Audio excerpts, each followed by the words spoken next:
He is terrified of silence because in silence he would have to face himself, and he has spent his whole life running from that meeting. And the 11th thing, the deepest cut of all, the one that keeps every other chain in place, is this: he will never forgive himself for being human. He will never forgive himself for wanting, for failing, for crying, for needing, for loving and losing, for being imperfect in a world that punished him early for daring to be. He carries a life sentence for crimes every human commits, and because he cannot forgive himself, he cannot free himself. This is the mentally weak man of 2026. He is exhausted, but he will not rest. He is bleeding, but he will not heal. He is dying, but he will not live. And the worst part is he believes this is strength. But you, right now, listening to these words, you do not have to join him. You can drop the chains today. You can stop waiting for permission that will never come. You can stop punishing yourself for things that no longer exist. You can stop running and finally arrive. You can stop comparing and finally see. You can stop lying and finally become. You can stop blaming and finally take the wheel. You can stop rehearsing disasters and finally live the day you have. You can stop clinging to the past and finally walk forward. You can stop chasing shadows and finally stand in your own light. You can stop talking and finally hear. And you can forgive yourself right now for everything. Because the moment you do, the chains fall. And you become the man the weak man will never dare to be. The 6th thing he will never stop doing is blaming the world for the weight he himself keeps lifting. The economy stole his dreams. His childhood stole his confidence. His ex stole his trust. The algorithm stole his reach. Even the weather gets blamed on the days he chooses to stay small.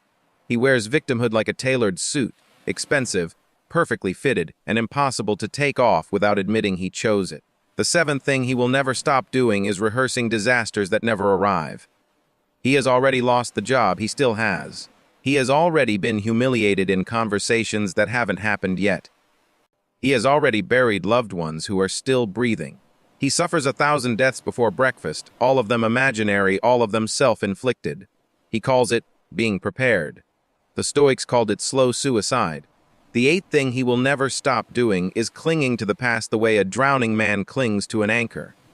He keeps resentment in a velvet box. He polishes old wounds until they shine. He replays glory moments from years ago because the present feels too empty to face. The past is not his teacher, it is his prison, and he swallowed the key on purpose. The 9th thing he will never stop doing is hunting happiness in places that were never designed to hold it. The next car, the next body, the next girl, the next zero in the account, the next country on the passport. He arrives at every destination and the high lasts exactly 3 days, sometimes 3 hours, before the hunger returns louder than before.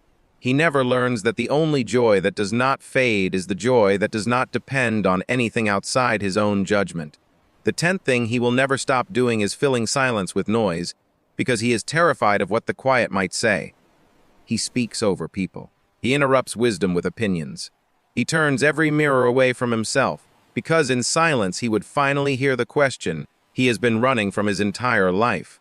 Who are you when no one is watching and nothing is being gained? And the 11th, the deepest, the one that keeps all the others alive, he will never forgive himself for being human. He will never forgive himself for wanting, for failing, for crying, for needing, for loving and losing, for being born imperfect into a world that punished him early for it. He carries a life sentence for crimes every single man commits. And because he refuses to grant himself pardon, he remains in chains he forged with his own hands. This is the mentally weak man of 2026. He is exhausted but refuses rest. He is bleeding but refuses healing. He is dying but refuses to live. And the tragedy is not that he suffers. The tragedy is that he believes this is strength. But you right now, hearing these words, you do not have to remain in that story. You can drop the weight today. You can stop waiting for permission that will never come. You can stop punishing yourself for sins that were forgiven the moment they happened. You can stop running and finally arrive. You can stop comparing and finally see. You can stop lying and finally become. You can stop blaming and finally take command. You can stop rehearsing tragedies and finally live the day you have. You can stop clinging to the past and finally walk forward. You can stop chasing shadows and finally stand in your own light. You can stop filling silence and finally listen. And you can forgive yourself right now, completely for everything. Because the moment you do, the chains do not break, they simply cease to exist, and you become the man the weak man will never dare to be. Free. Not tomorrow. Not in 2026. Right fucking now. There is a man walking among us in 2026 who is already dead, though his heart still beats. He wakes up every morning, and the first thing he does is reach for the phone to see if the world has finally decided he is enough. He scrolls through stories of people who don't even know he exists and feels smaller with every swipe. He measures his worth in green bubbles that never turn blue, in hearts that never appear, in silence that he interprets as rejection. He has handed the keys to his peace to strangers who will never even remember his name. That is the first thing the mentally weak man will never stop doing, living for the approval of people who are themselves terrified of being disapproved.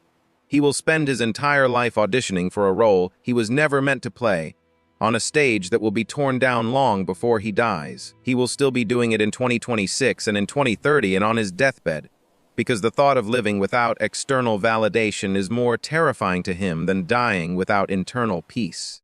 The second thing he will never stop doing is punishing himself for things no one else remembers. He replays conversations from 2017 like crime scene footage.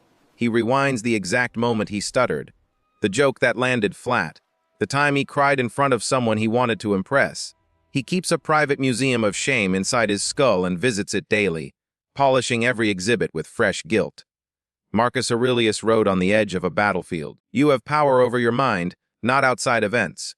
Realize this, and you will find strength." But the weak man prefers punishment to power. Punishment feels like justice. Power feels like responsibility, and responsibility is terrifying.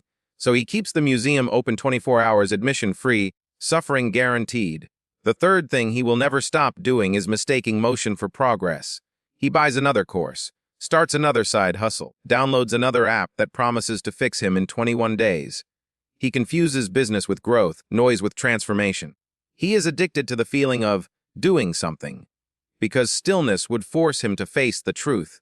He has been running in circles for years. Seneca saw him 2,000 years ago and wrote, "It is not that we have a short time to live, but that we waste a lot of it." The weak man wastes his entire life in motion, terrified of the silence where real change is born.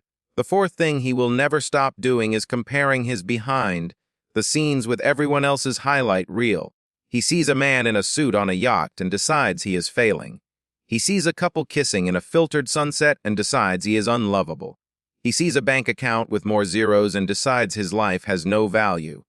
He never once considers that the man on the yacht is drunk and miserable, that the couple fights the moment the camera turns off, that the bank account belongs to someone who would trade it all for one night of real sleep. He compares his full truth with their half-lie and always finds himself lacking. The fifth thing he will never stop doing is lying to himself with beautiful excuses. "I'm just being realistic," he says when he's afraid. "I'm protecting myself," he says when he's hiding. "I'll start tomorrow," he says when today is the only day he ever has. His lies are soft and comforting. They smell like warm blankets on cold mornings. They keep him small and safe and mediocre. And he loves them more than he loves freedom. Part 2. The sixth thing the mentally weak man will never stop doing is blaming the world for his chains. The economy, his parents, his acts, his childhood, the algorithm, the weather. Everything is responsible except the one person who actually has the power to change anything, him. He wears victimhood like a crown because crowns are easier to wear than armor. The seventh thing he will never stop doing is living in a future that will never arrive. He rehearses tragedies that never happen. He prepares for conversations that will never take place.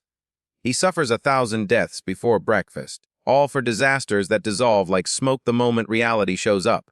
He mistakes imagination for preparation, anxiety for wisdom. He would rather die a million imaginary deaths than live one real day. The eighth thing he will never stop doing is clinging to the past like a drowning man to driftwood. He keeps resentment polished and sharp. He replays old betrayals in high definition. He nurses wounds that stopped bleeding years ago because fresh pain would mean he has to move forward. The past is his prison and he swallowed the key, then bragged about how safe he feels inside. The ninth thing he will never stop doing is chasing happiness in things that cannot hold it. The next promotion, the next girl, the next car, the next body fat percentage, the next zero in the bank account. He arrives at each destination and the happiness lasts exactly 3 days, sometimes 3 hours, before the hunger returns stronger than before. He never learns that the only happiness that doesn't fade is the one that doesn't depend on anything outside his own judgment. The 10th thing he will never stop doing is talking more than he listens. He has an opinion on everything and wisdom on nothing. He interrupts. He one-ups. He waits for his turn to speak instead of actually hearing what is being said.